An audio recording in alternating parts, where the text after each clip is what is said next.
This is the morning brief from the Economic Times.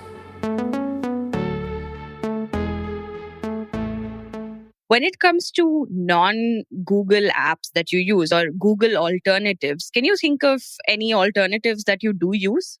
That's a good question. It's actually very difficult, but I agree, generally by default, it's always been Google to search. If you're searching something, then it's Google. And that would include me as well. I've kind of tended to come down to using Google's offerings, which includes maps, which includes, search, etc.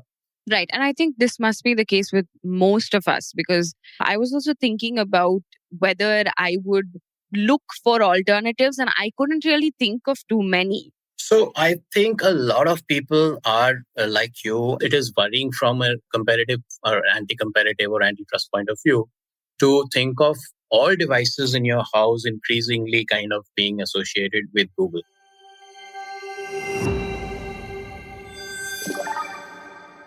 I was just having a chat with Salman Waris and Prashanto Roy, a lawyer and an analyst, who are our guests today on something very obvious and perhaps alarming: just how irreplaceable is Google in our lives right now. A world without Google might seem unimaginable, but maybe if Google wasn't in the picture and wasn't such a monopoly, we might have had other search giants that would have gone from being nouns to verbs. And that is exactly what the CCI, or the Competition Commission of India, has been investigating. Competition Commission of India has found Google guilty of anti-competitive prices. They have slapped Google with a fine of 135 crore rupees. Google is accused of leveraging its dominant position in markets such as online search and App Store. The Competition Commission of India has imposed a second penalty on Google. The Competition Commission of India has also restricted Google from certain revenue-sharing agreements with smartphone makers. The CCI has also ordered Google to allow app developers to use third-party billing services. CCI also asked Google to allow users to pick their search engine of choice for all relevant services while setting up a phone for the first time. Clearly, the verdict affects Google, and which is why Google's response is what it is, and it will probably challenge it. We are in for a serious battle in the courts. That's what I can highlight at this stage, because I'm sure Google is not going to take this lying down.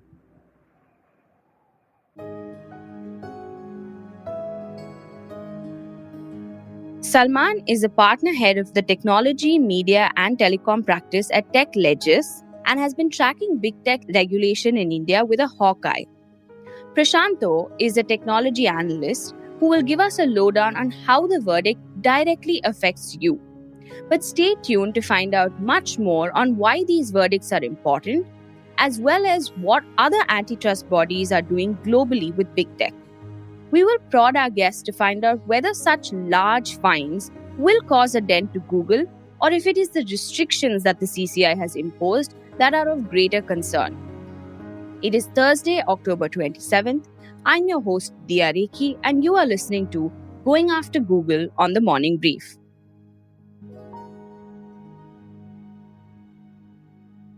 The latest verdict relates to a matter on in-app purchases. The CCI started investigating the matter following complaints in 2020 and 2021 that alleged that Google was abusing its dominant position to push its own in-app payment system. The controversy started when Google made it mandatory for app developers to use its billing system. But after facing outrage from app developers, it deferred the implementation in India to October. Last week, the CCI passed another verdict wherein it said that OEMs or original equipment manufacturers should not be forced to pre-install a bouquet of Google applications. They should instead get to decide which apps they want to pre-install on their smart devices.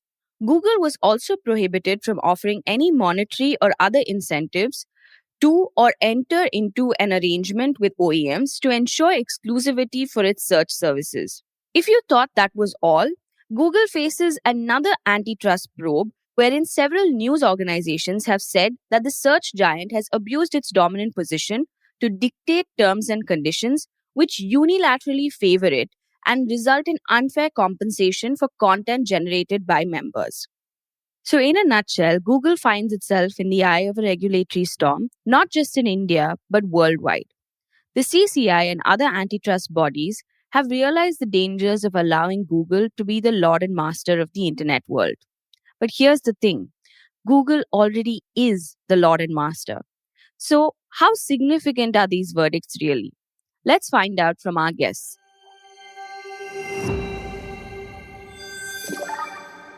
Thank you so much, Salman, for taking time out to speak to us on the morning brief. What are the biggest points that you noticed about the verdict when you were going through it? I think this is just a beginning of a trend. Most importantly, obviously, the fine itself, 936 crores, is a huge amount. Are these fines really that big of a deal for a company like Google, in your opinion?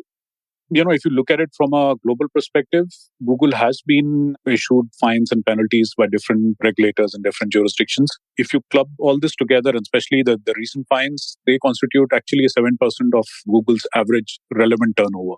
So it does constitute a substantial amount in that sense.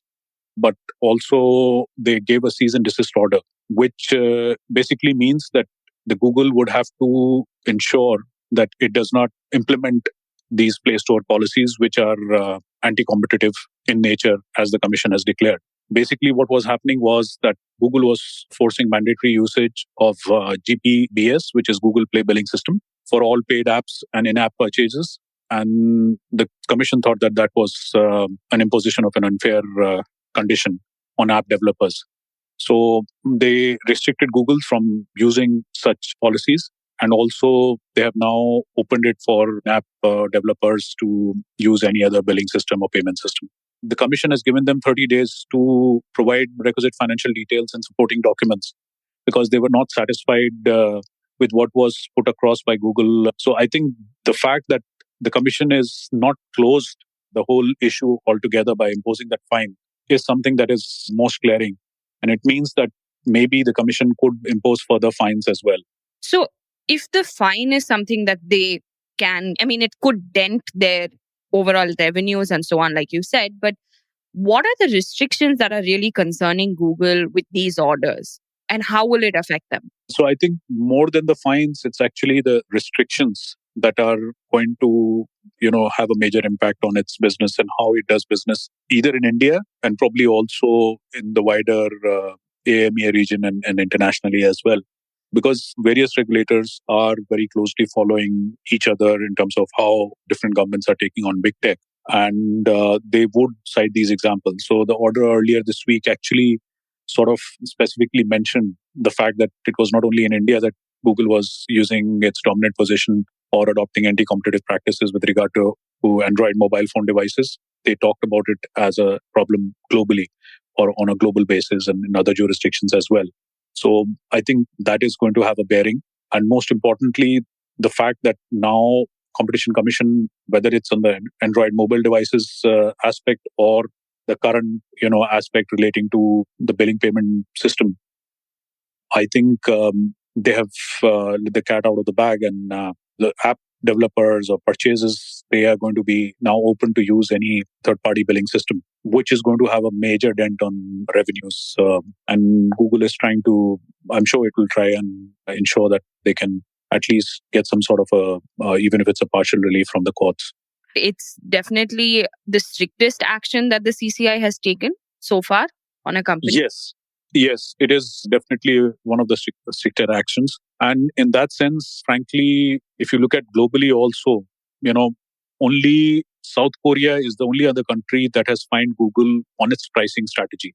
So from that perspective, the pricing strategy perspective, I think it is a very landmark and a unique decision by the Indian Competition Commission. And do you view this as a big win for Indian startups? Would you think that this will really sort of push the envelope for Indian startups to do better and to bring in more innovation and more options for users? I do agree with that. This is a beginning of a trend. And also, as somebody, generally people in the industry have termed it, it's a great verdict because it protects the Indian entrepreneurs from digital colonization, if I could use that term. And we had controversies around this billing payment system where Google was pitched against Paytm, or Paytm, they were restricting some of the Paytm apps. So I think it is a big win for the Indian startups as such, as they're now free to use any other payment or billing gateway. But, I was speaking to some people from the startup ecosystem once the order came out yesterday, and they were sort of saying that we're a little worried that Google may indirectly charge a commission. In that case, I'm made to believe that on indirect sort of payment methods that were being used, or alternative payment methods that were being used, they were charging a commission on that as well. So are these loopholes going to be things that Google will pick up on even with the CCI verdict? Is that the expectation? Yeah, to a certain extent, that they will try and find loopholes within the existing regulatory system. And obviously, as I said, do damage control. So if they're not able to charge direct commissions, they will try and come up with alternative where they can charge commission on other payment and billing systems as well. So maybe as high as what they are doing currently. That is a concern. Again, it would be the regulator that would have to step in and try and amend things. You briefly mentioned that, Google is sort of under fire globally. Europe is taking on Google. Regulators are preparing to move against Google in an antitrust case. We could be heading toward a formal court case against Google in Europe. The Department of Justice and the FTC appear to be looking at whether the leading tech platforms have used improper means to acquire monopoly positions or to exclude promising rivals from contesting their position. Accusing the tech giant of being a monopoly gatekeeper for the internet. Google handles nearly 90% of what Americans are searching for on the internet. Google has filed an appeal to overturn a punishment it got from South Korea's Competition Commission last year for attempting to compel the country's mobile phone manufacturers to adopt its Android operating system.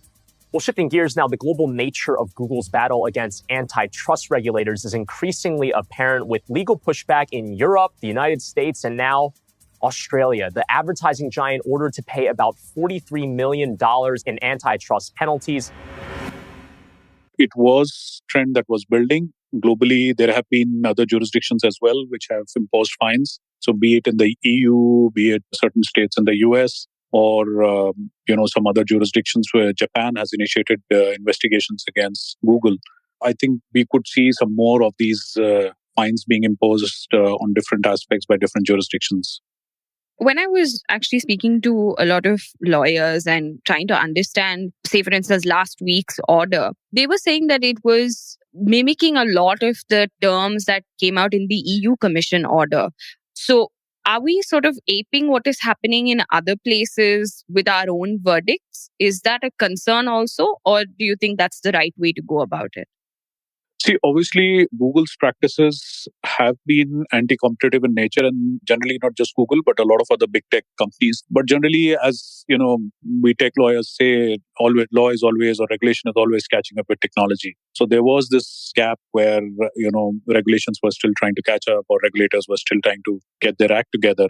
But if you were to say that we are aping the West or we are following EU, I think that might not be very correct. However, at the same time, I do agree that yes, certain terms used in the orders or certain analogies have been drawn from the orders or EU regulator action. So, which could have been avoided. I mean, while obviously all of us learn from each other, and so does the courts from one jurisdiction to another.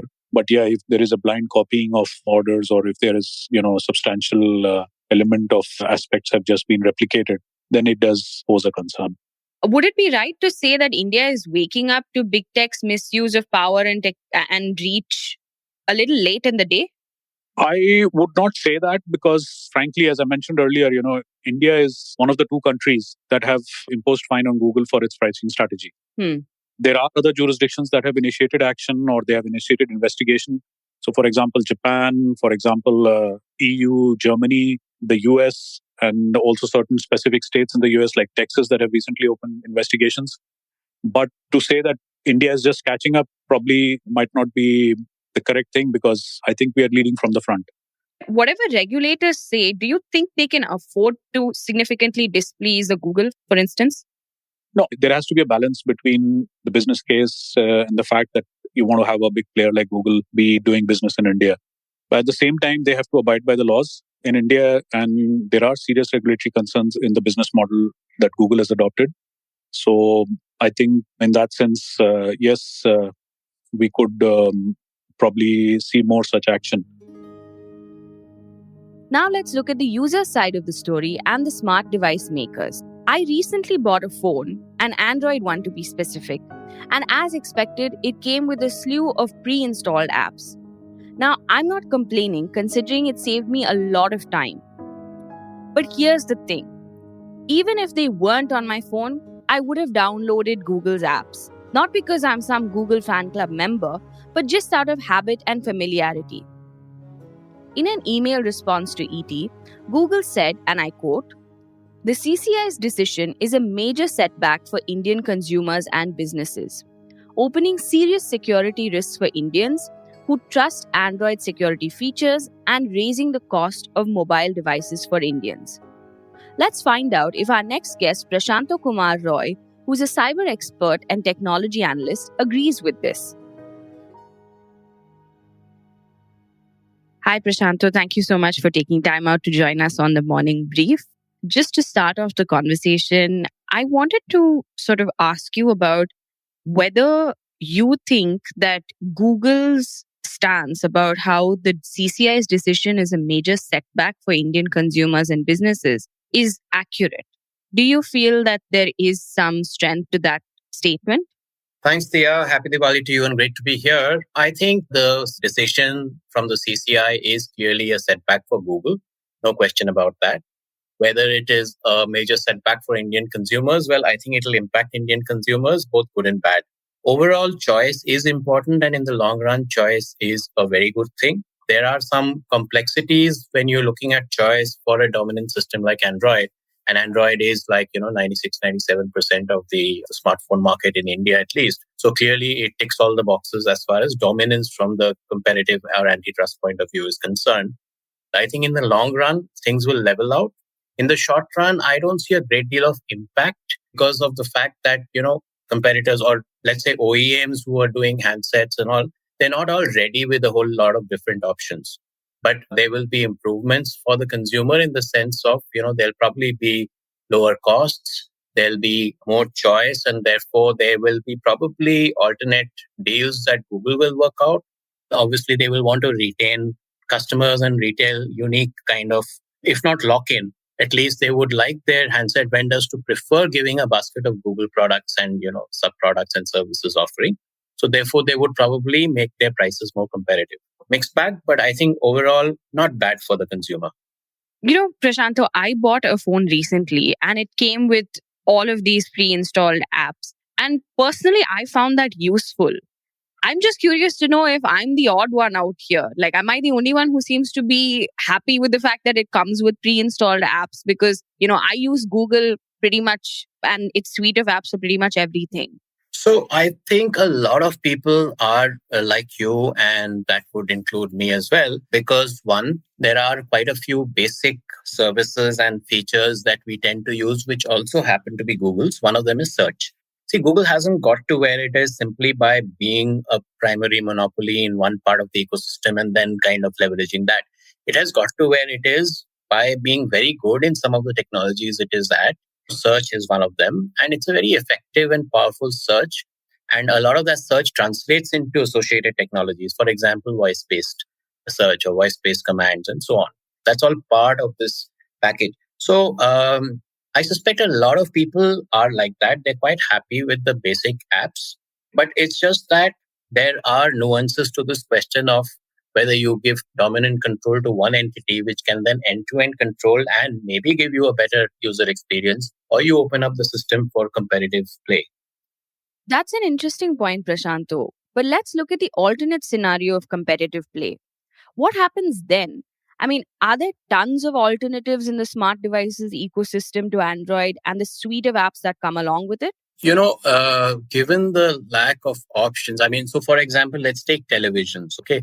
I would love to be able to say that, please explore alternate TV sets, non-Android sets. But the fact is that you simply have the more, there's the most apps and therefore the most streaming services and all of that on the Android platform now than on any of the proprietary kind of systems which may be sold by individual TV brands. Okay, so if that is the case, then, just left to their own users, if they're looking at different options, they're going to end up probably going in on the Android side.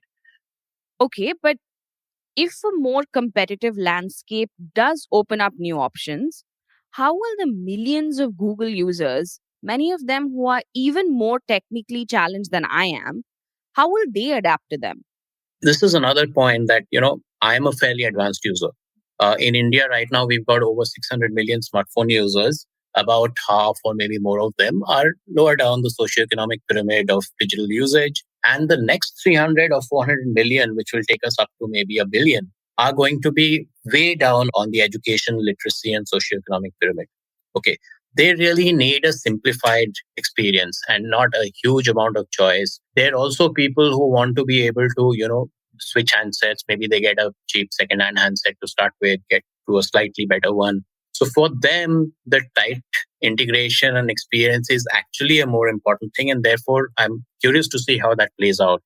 What about the device manufacturers, Prashanto? How are they reacting to all of this? Are they happy about it? Are they a little on the fence about it? What is their sentiment like?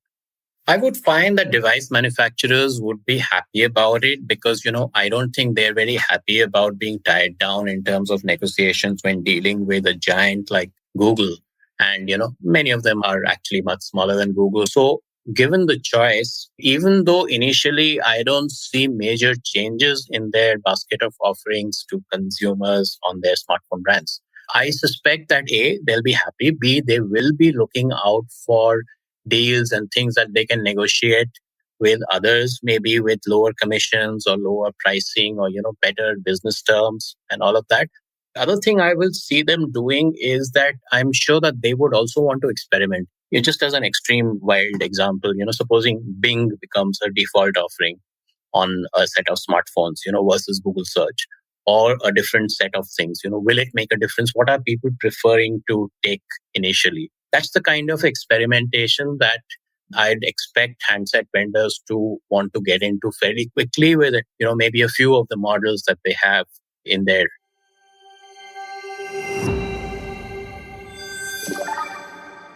Prashanto, how much are these antitrust issues fueled by politics in India? I mean, the narrative of nationalism and so on. And how much of it is really driven by lobbying? Do you think that these filters sort of influence regulatory decisions, which ultimately impact the customer, right?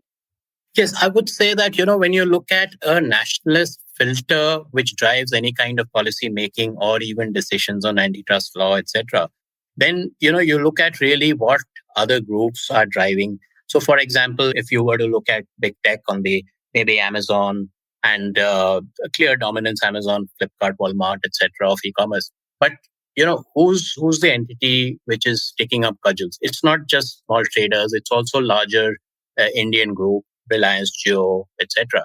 So you have to look at who all are kind of playing at different sides of the table on that. And so therefore, it may not be simply consumer issues purely, which, the CCI may be looking at it as, very often a consumer thing, but nationalism, it distorts policy making.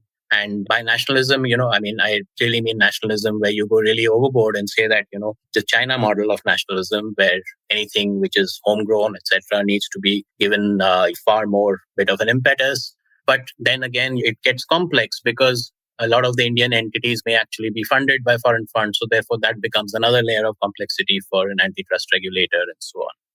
So I would say that, yes, they should really keep completely away from the nationalist filter and look at, what in the short, mid and long term is good for the consumer when taking action against big tech, and not simply look also at, let's say, global precedents, especially Europe, which has taken a very hard line on big tech. And yes, when they're fining Google and they're fining the order of 2.5 billion euros, which is more than 15 times of what this fairly small fine is. Okay, but we have to look at our interests and our consumer interests and not predominantly at what Europe is doing and look at that as some kind of a beacon to follow. So When it comes to how you see this playing out, do you think it will really dent Google in any way? The verdict as such. No, clearly the verdict affects Google, and which is why Google's response is what it is, and it will probably challenge it. Of course, it is worrying from a competitive or anti-competitive or antitrust point of view to think of all devices in your house increasingly kind of being associated with Google. That in the longer term, by and large, it has shown that, with the lack of competition does lead to a longer term decline in quality of offerings, price to customers, and so on. We may not have seen that in Google yet.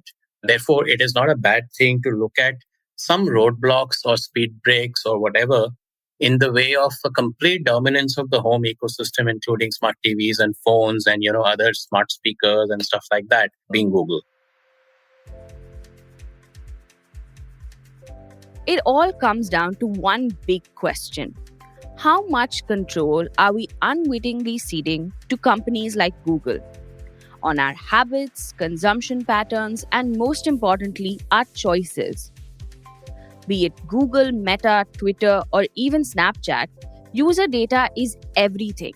And with the amount of information Google and Facebook have based on my search history, I think there's a good chance they know me better than my family or friends. Now, the question arises that if I didn't have all of the Google Suite apps on my phone, would I have had different preferences? Maybe. And maybe with the CCI's verdict last week, we'll know whether it truly does impact Google or not, considering about 97% of India's smartphone market is Android. And it comes as no surprise that India is one of Google's most important markets. I'm curious to know if just Google it changes to just check online again, though my sense is that it won't, at least not for those who've been accustomed to Google's search engine. I mean, in the off chance that I did get a Bing result, I make sure to log into Google and check again. Yep, I'm that accustomed to Google search.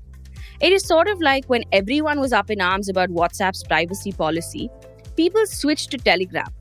I did too. But I never gave up my WhatsApp account. And now, well, I wished around 80 people on WhatsApp for Diwali and not one on Telegram. So I'm guessing you can tell which one I continue to use.